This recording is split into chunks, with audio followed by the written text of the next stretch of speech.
Hey, not sure if we convinced you to be religious or not with our discussions earlier, but I'm sure you picked up a thing or two on how to be a better and more effective marketeer by picking up things from religion.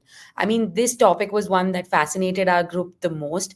As you can see, we couldn't wrap it up in part one of the episode. We are back with part two with more discussions on how religion evolved, what are the new interesting things that are happening, and what it is about consumers and the brand's context that really clicks and works out for everybody. Make sure to watch this 20-minute delight and see you on the other side. Let us know in the comments how you liked this episode. In case you liked or did not like, we are happy to hear from you. Welcome to 20 Questions by Sid Deshmukh, Yeah. Okay. where yes and no are not allowed. Yes and no, and maybe also is not allowed. Maybe is also Are not allowed.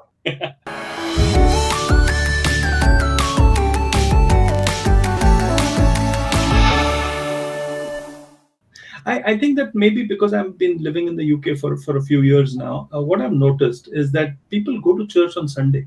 And the Yeah. reason why they go to church on Sunday is probably not very religious, because the UK actually counts as one of the most atheistic countries in the world.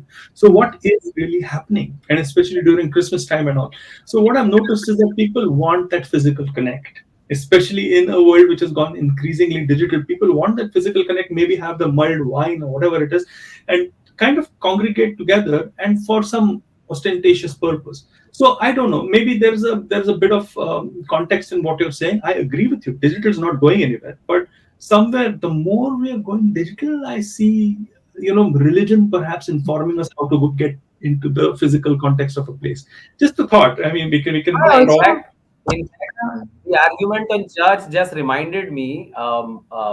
Churches in Norway and Finland, etc., play metal music. They get metal bands to come and True. play because Absolutely. that's the way to get people to come to churches. That's Yes. the way to get people to come to churches. Right Yes. now, again, how many of them are going for the band and how many of them are going for Lord Jesus? Who knows? Yeah. Even I think Maybe about it, their boss has even asked them. Maybe their boss is tracking them on footfalls, and therefore that's what they're doing. But even here, right? We do langars. What is that? Free lunch. yeah. Come That's so. get free food. Yeah. That's true. They I know mean. their incentives really well. Yes. And they are playing supremely well on reciprocity. Whenever, like, I don't know if it happens everywhere, but majority of the mandirs or any place of worship, and I can think of an example for gurdwaras. Every time you go there, even if you don't have something to cover your head, they will provide you that, right? Which puts you in that spot like, oh, somebody is taking care of me to be part of this religion. Why don't I do this? Like, Part I of it. Yeah. yeah, it Yeah. puts you in that spot like, oh, somebody's done something nice for me, then I must leave that, coin or note or whatever in God's place of worship. It necessarily doesn't happen at the Gurdwara, but I've seen a lot of temples do this. Every time you walk in, they give you a small piece of mithai, and that Mm. puts you in that trigger mode that by the time you reach the statue's face, you Yeah. inadvertently want to get out a note out of your pocket and just Yeah. put there. And Yeah. it puts you, and I'm like, this is magic. ये तो कोई you know what if what any brand does this, they've got what the Krishni game. just said, no?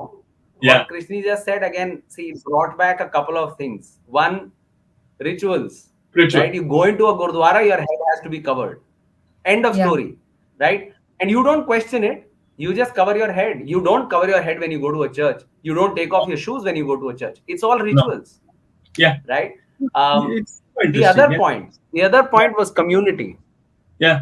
The other point was community, because the moment she started talking about langar, right, in Mm. my mind the trigger was, by the way, do you realize that langar is not a religious activity? It's It true. is a part of the tenet of that religion. Correct. They're yeah, servicing human beings. It's a religion based on service, Yes. right?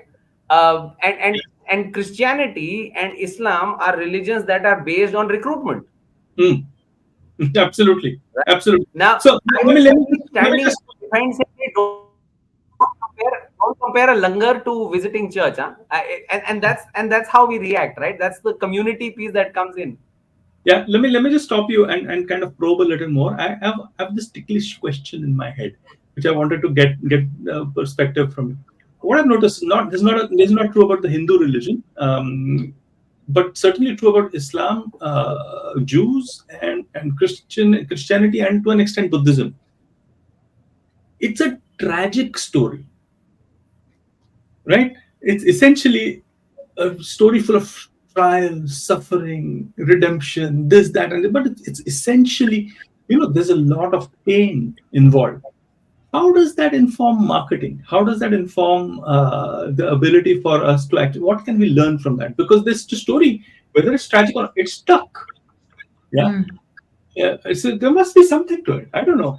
I feel more than pain, it's a story of perseverance that Mm, stands out, because that keeps you in that hooked framework of why you will continue to be invested in this framework or loop, so to say, they've built for you. Like, I'm sure we'll get a lot of hate, like people who are religious when they see this, like my family only is gonna smack me. What are you saying? But it is that loop, right? Ki dekho, that guy was suffering and completely like in the worst possible phase, but he still believed. And I feel more than perseverance, also that part of belief, right? mm, Like, if you stay the course, good things will happen, voila, eventually, yeah, someday.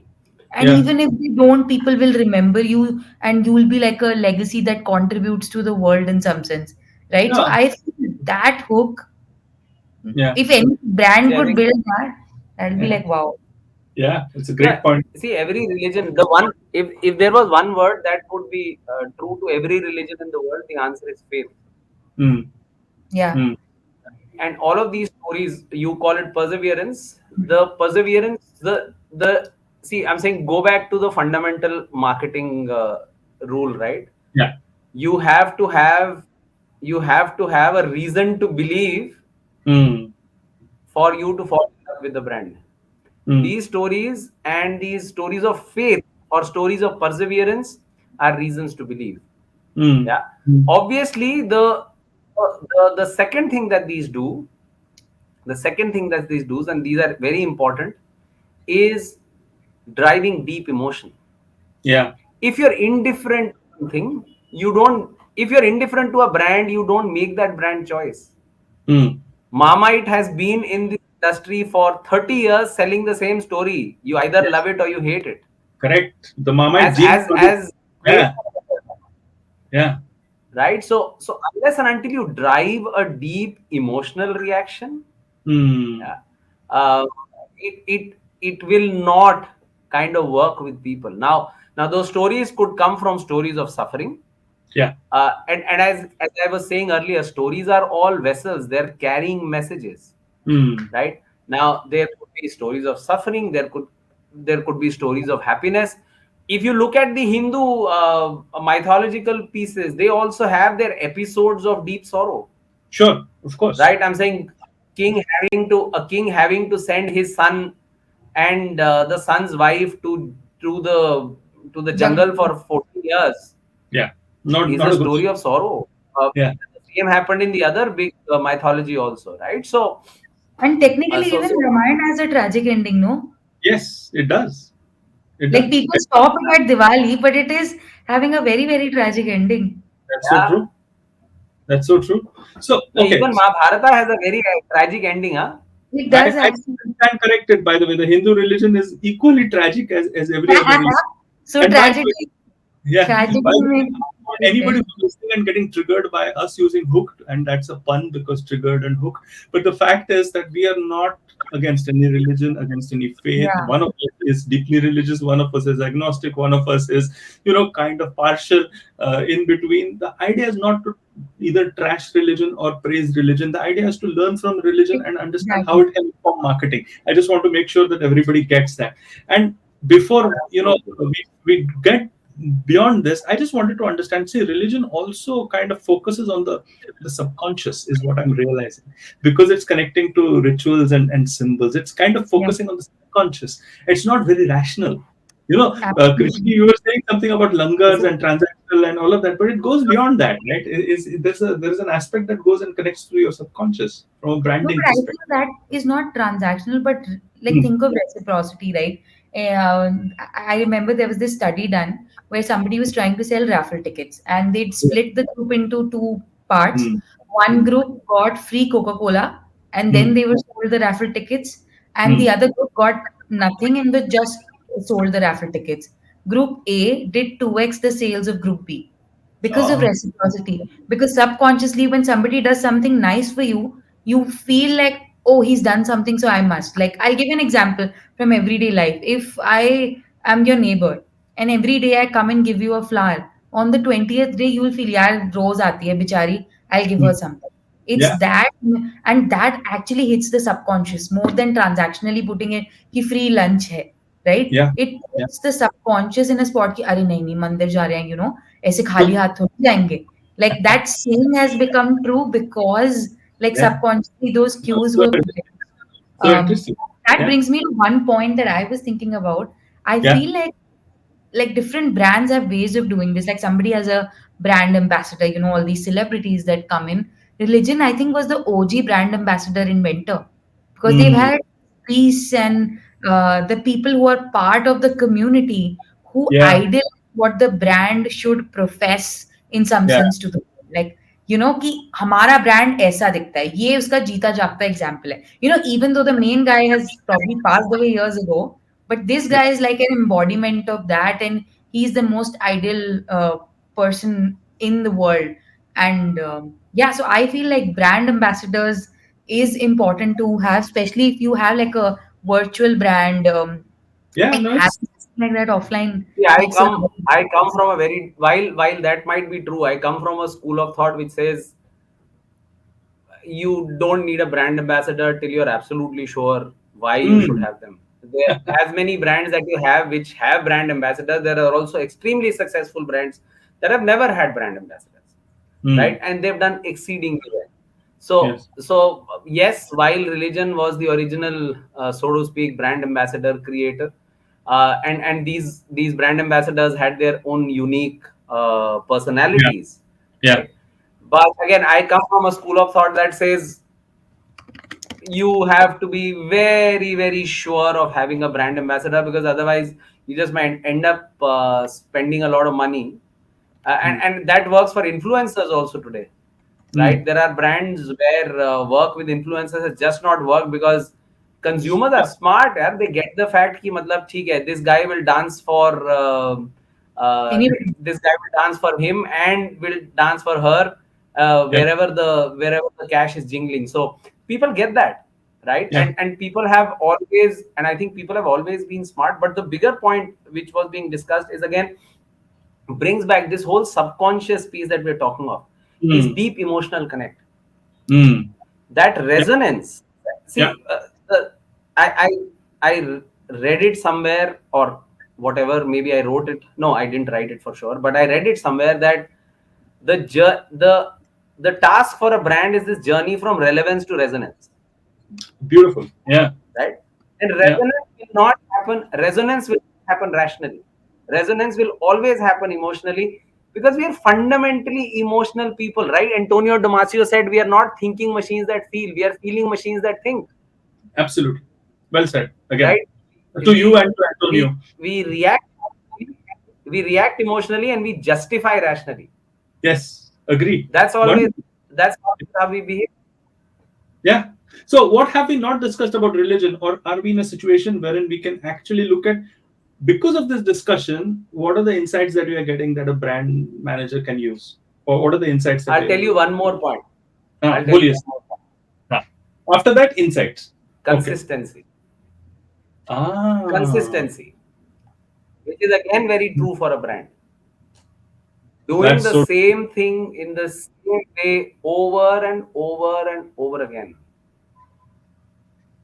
Yeah. right? Right down to the fact that, well, you have to face Mecca when you if you're a Muslim, then you have to face Mecca and pray. Yeah. And if you're a Hindu, then your mandir should be, you should be facing east and the mandir should be, and blah blah blah.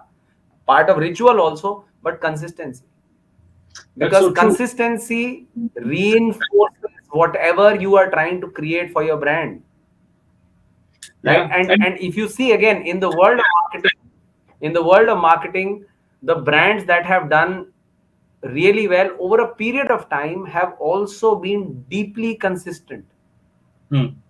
right? uh, and that consistency is the reason why, again, it brings that piece of, it's a, it's an abused word, but it brings that piece of authenticity to the brand, Mm. right? When Felix Baumgartner jumps from the stratosphere, everyone knows intuitively that's Red Bull. Mm. It will not be Lululemon pajamas, Yeah. Hmm. No, absolutely. No, well right? said, I Swapnil. actually and, feel and that that's the point of if being consistent. Yeah. no, Sorry, but if Krishna. a brand has to pivot, right? I don't agree with this thought at all. Mm. Mm. If Mm. you Mm. are think of a Michelin, they produce tires, but they're Yeah. also telling which are the best restaurants in the world to go eat. Has nothing to do with their industry or General Electric. Like think of Hey, by companies. the way, Krishna, do you know how that happened? Yeah, That I've read happened. this. I've That, read that- this story. yeah. So that happened because Michelin was doing dhabas, no? So Yeah, Michelin Tires was a tire company saying which are the places to eat. So there was a very slow transition from the it's a tire to transition, but the restaurants. then putting No, consistency on a brand doesn't give the, I guess, possibility to evolve as a brand, right? Like Mm. we've no, seen Krishna, I couple of hear brands. you. Hmm. Sorry to interject. I hear you, and there are definitely examples. There's also Guinness Book of World Records, Yeah. right? Uh, I hear what you're saying, but I think the point that I was trying to make is, if you think about it, the number of brands that are able to do that are very, very few. And in today's world where categories have matured, consumers have matured, the number of touch points has exploded, the clutter is beyond the roof. Your ability to pull off something like that will be very, very difficult. When it comes to pivoting of the brand, no, the reality is, and again, look at brands that have pivoted. The first principle that they have to follow is they cannot completely disconnect from what they have been, because if they do that, people will not accept them. There is a reason why they're accepted the way, and therefore there is a need to be consistent. Dove, Yeah. if Dove has all, so think of Dove, right? And it's an often, everyone knows about Dove, so there's no harm talking about Dove. But Dove was soap. Soap was one fourth moisturizing cream, therefore great skin, right? That is what helped them get into this whole space of taking care, right? No, And here's the that is the same thing. no, That is here's the an same thing interesting. that brought it down. Yeah. No, I mean Dove is well often quoted, but even if I look at the big religions, they have not been able to pivot successfully, even though they are great marketing things, right? I mean, look at the fact that so many people who are so fundamentalist about their beliefs, Hmm. or which are coming from a different context, they still haven't been able to pivot. So even the greatest brands in the world, which we are calling religions, have not been able to pivot. Flat Earth is still a thing, or persecution of sexual minorities, or the rest of it is still stemming from a place wherein religion has not pivoted enough, maybe because it has not found it easy to pivot, because it has been set in a certain earlier context. And I think that it is definitely a very difficult thing for a brand to pivot, is what I would say. I don't know. But maybe before we get into too many controversial things like this, we should step out of it and look at some observations or insights for any brand marketer or any marketer to actually take away from this discussion. So let me go first. I learned a lot about connecting emotions into rituals and symbols. And I think that was a big thing for me. I think change happens through emotions, is something that a brand marketer must understand. But more than that, even a performance marketer should understand that change is going to happen through emotions. So that was a big take for me from this discussion. So I'll let you guys go. Yeah, so for me, I think consistency to some extent was a learning because, like we discussed, these brands have not been able to pivot. So staying true to your purpose, which I think was in somewhat the last discussion also that we had, like what the brand stands for, being honest to it and sticking by it, like even though things don't go your way, etc. I think would be a big learning because Yeah. those are the great. Like I guess that's what differentiates good to great in some Mm. sense, like, Mm. and being like what really sticks around or stays top of mind. So yeah, So consistency. let me just push you that there a little, Krishni, because you're talking so much about changing.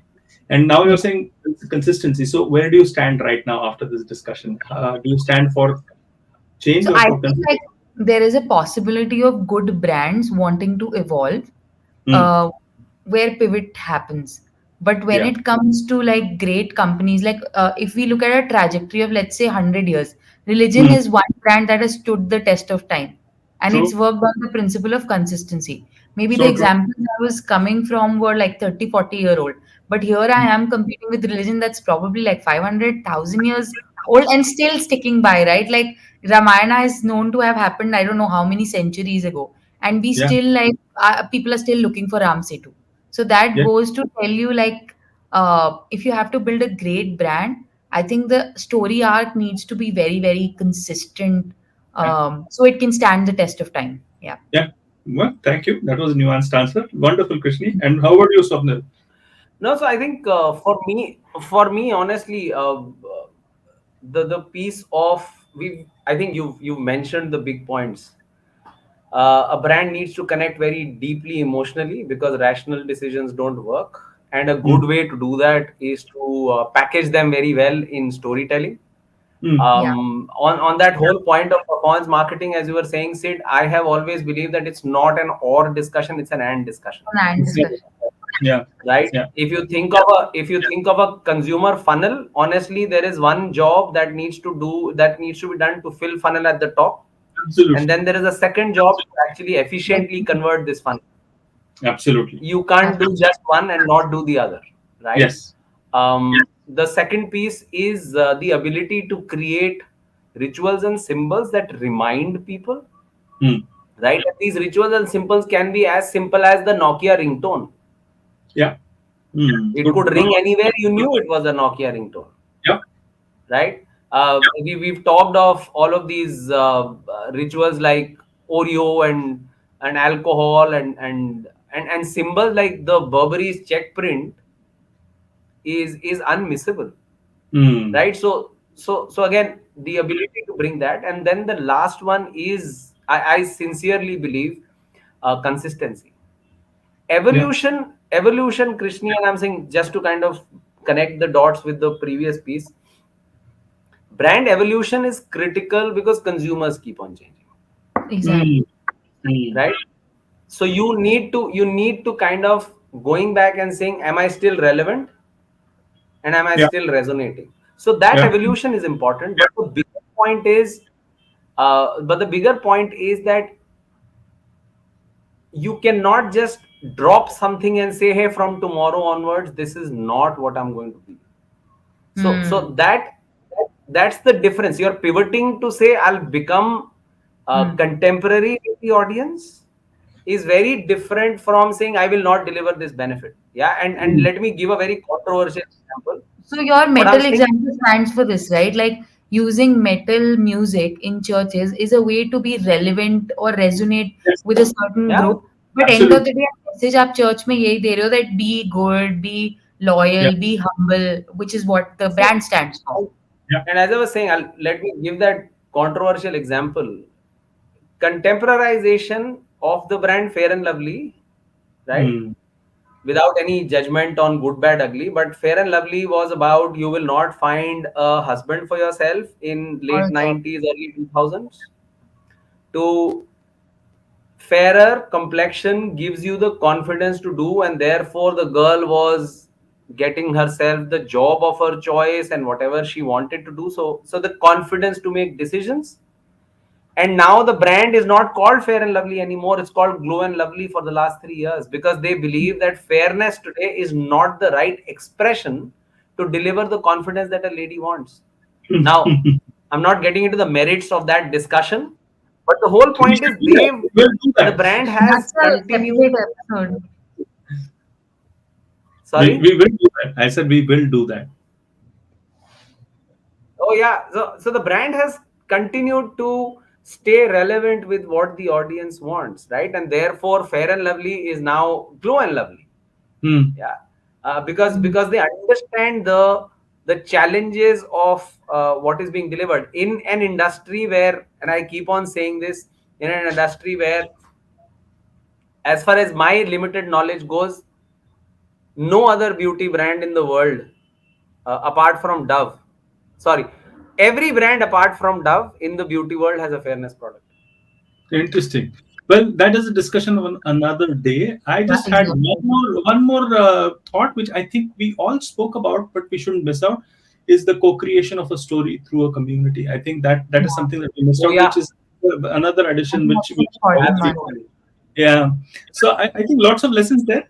And thank you so much for this excellent discussion of Is That So? Wherein we tackled a thorny topic like religion and connected it to marketing without ruffling too many feathers, hopefully outside, and without Hopefully, ruffling too many feathers of Krishni, Swapnil, and Sid over here. yeah. On that note.